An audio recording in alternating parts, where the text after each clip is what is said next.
Vers une nouvelle gouvernance publique pour l'institutionnalisation durable de la République d'Haïti. En occasion, m'a demandé d'applaudir président plateforme politique héritage national, Jacob Jean-François, qui va porter pour nous les mots d'introduction. Sous vos applaudissements, s'il vous plaît.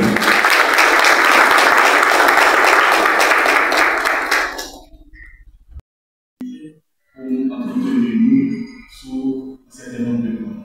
D'abord, nous sommes très agréables de remercier nous pour le déplacement et de saluer l'engagement que nous tous nous porter et un lien à l'État national. C'est une discussion que nous avons eue un petit peu avant que nous commencions la cérémonie. Nous avons dit que l'héritage, c'est pour nous tous liés en réalité.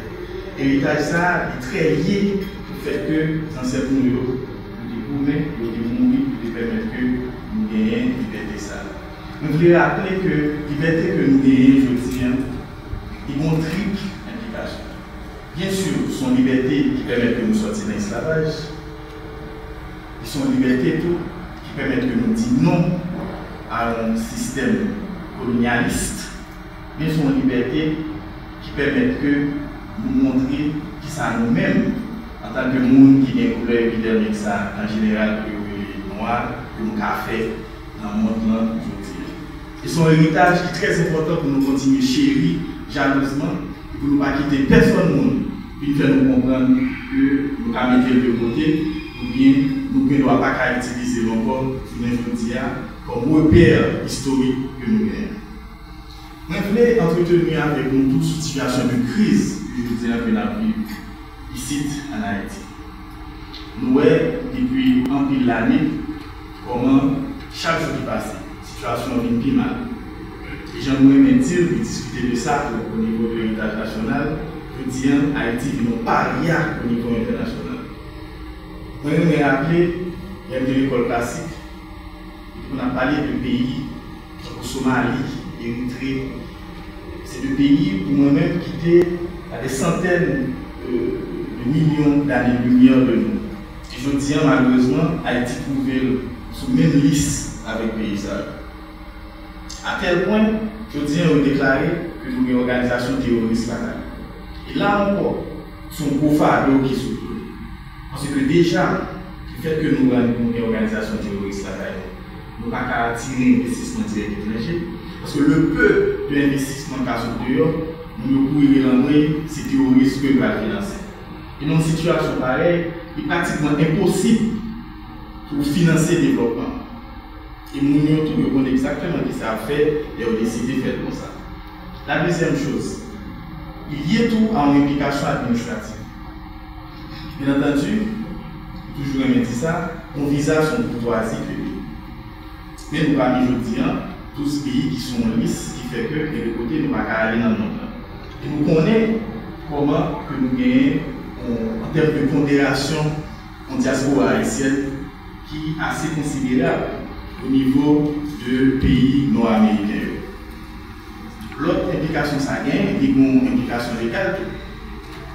Je dis, au monde, il faut faire très attention pour ne pas gagner avec des structures d'organisation pareilles, parce que nous sommes capables de poursuivre et ça a fait que, par la suite, en termes de conséquences, il y a de grosses sanctions qui tombent sur vous.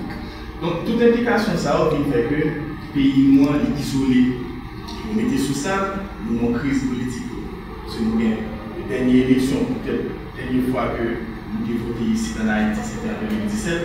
Donc, ça fait que possibilité pour nous montrer que nous avons renouvelé, ça les personnels politiques, nous sommes base régulière, nous perdons ça.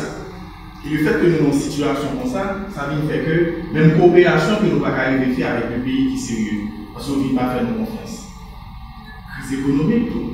Quand les jeunes aujourd'hui dans cette situation, nous ne pouvons pas manger. Nos discussions que nous avons avec le secrétaire général, Julien Antoine, nous dit que je dis c'est peut-être moins que 1% de la population du pays qui a dépensé 1500 euros par jour. Moins que 1% de la population du pays qui a osé faire une dépense de 1500 euros par jour. Donc, je vais parler de situation sociale et crise environnementale que nous connaissons aujourd'hui. le peu de la pluie qui tombait, c'est inondation, canalé, nous y est mourir. Donc, c'est des situations que chaque jour, malheureusement, nous sommes obligés de faire face à elles. Mais ce n'est pas des situations qui viennent du jour au lendemain. C'est parce que nous avons un système côté que nous constamment apprenons de mauvaises décisions systématiquement. Tout ça veut dire que je dis, nous n'avons pas gagné un résultat. Donc, il est important, dans une situation pareille, pour nous, dans quelle mesure nous sommes capables. Et une fois inébranlable dans l'avenir de notre pays, que je prends la parole aujourd'hui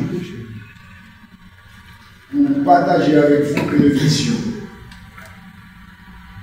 Une vision de redressement, de refondation et surtout de renaissance. Nous sommes réunis, non pour nous lamenter sur les ruines de notre République, mais pour tracer ensemble les contours de nouvel horizon. Un horizon où Haïti, notre chère patrie, retrouvera sa dignité, sa stabilité et sa valeur. Car oui, Haïti est à genoux, mais elle n'est pas vaincue. Nous vivons une crise sans précédent. Une crise politique où l'État a perdu la dignité, où les institutions sont paralysées, où le peuple n'a plus voix au chapitre, une crise sécuritaire, où de grandes armées dictent leurs lois, où la peur a remplacé la liberté, où plus de millions de nos frères et sœurs ont été contraints de fuir leur foyer. Une crise économique où l'inflation dévore les revenus, où la faim s'installe dans les foyers, où l'espoir s'effrite, une crise morale où la corruption, l'impunité et la trahison des élites ont sapé la confiance du peuple. Mais je vous le dis avec force, cette situation n'est pas une fatalité.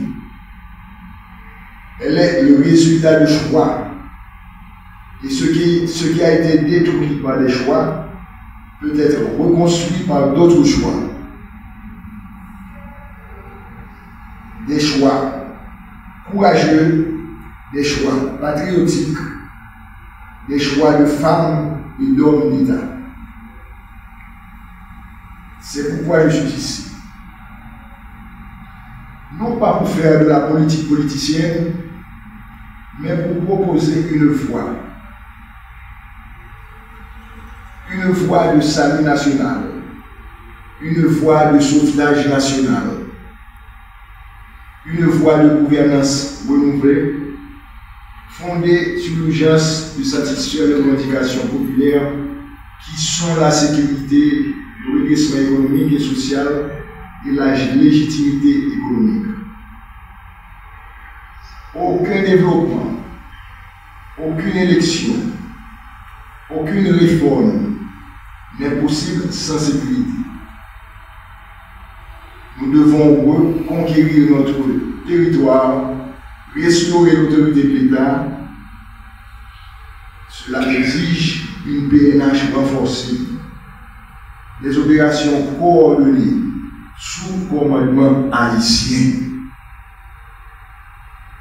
Cela exige aussi une justice forte, indépendante, capable de juger les criminels et de briser le cycle de l'impunité. Mes chers compatriotes, depuis 2017, aucun Haïtien n'a voté. C'est une honte. Nous devons organiser dans les plus brefs délais des élections libres,